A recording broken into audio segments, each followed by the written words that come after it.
Allohni taniganingizni aytasiz-u, lekin uning buyruqlariga bo'ysunmaysiz. Ikkinchisi, Qur'oni Karimni o'qiysiz, ammo unga muvofiq yashamaysiz.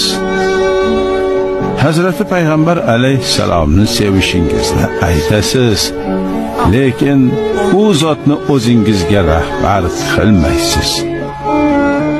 To'rtinchisi, shaytonning dushmaningiz ekanini aytasiz, ammo uni o'zingizga do'st tutasiz. Jannatni yaxshi ko'rishingizni iddao qilasiz-u, biroq unga loyiq bo'lishga harakat qilmaysiz. Do'zaxdan qo'rqishingizni aytasiz-da, lekin unga kirish uchun qattiq g'ayrat qilasiz. O'lim haq deysiz, ammo haq bo'lgan o'limga o'zingizni tayyorlamaysiz. Odamlarning ayblari bilan mashg'ulsiz, lekin o'z xatolaringizni ko'rmaysiz. Allohning ne'matlarini ko'plab qabul qilasiz, biroq shukrini ado etmaysiz.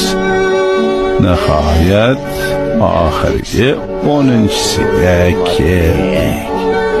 O'liklaringizni ko'masiz, ammo bir kun kelib o'zingizning ham ko'milishingizni aslo